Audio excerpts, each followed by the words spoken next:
Before Color Coded Labs, I was in the civil engineering industry. Was doing that for about 5 years. Had always been interested in technology and getting into tech. And then I actually had a friend who was actually the teaching assistant for Color Coded Labs, gave me some information, let me know that I should apply to try to get into the first cohort. And I did, and yeah, things took off from there. Miguel is a great example of a person who stepped out on faith and said, I believe what you're saying, or at least I'm going to try it out for a while. He studied hard.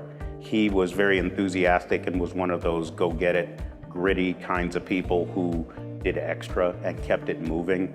And he impressed a lot of people. Having the flexibility where I could finish work, do the classes after work, and then study a little bit after the kids went to bed was something that I had never heard of. And it just helped me kind of prioritize things still, and nothing kind of fell short.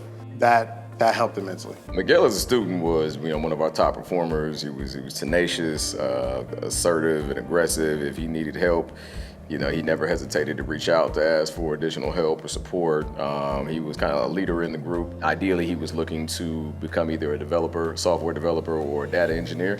So he was able to successfully land the job that he wanted, and he's working now. I believe he's making $25,000 more than what he was, when he started our program. So he's in a great spot. He got an immediate job offer before the cohort ended, and the first job offer was outbid.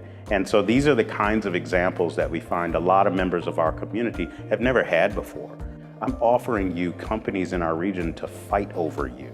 And if you've never had that experience before, let's talk about technology as an industry, because that's the kind of fighting that's going on. We want to create a feeding frenzy for you, and Miguel was our first time with that, and he's not the only one in that cohort that happened for. Ohio to Work identifies people and holds on to them beyond the resume and the job posting, and helps us make those introductions so that we're connecting talent to the companies that need it.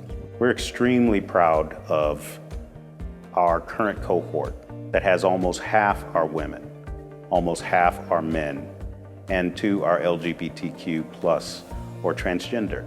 And at the end of the day, if you walk in a room and you feel like you're the only one in a very intense training situation, you're not going to make it through the program.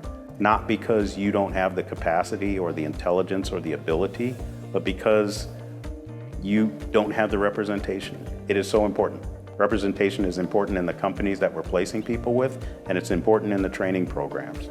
We're extremely proud to have the teaching assistants, the mentors, the lead instructors, the executives, the owners, all be representative of diverse communities.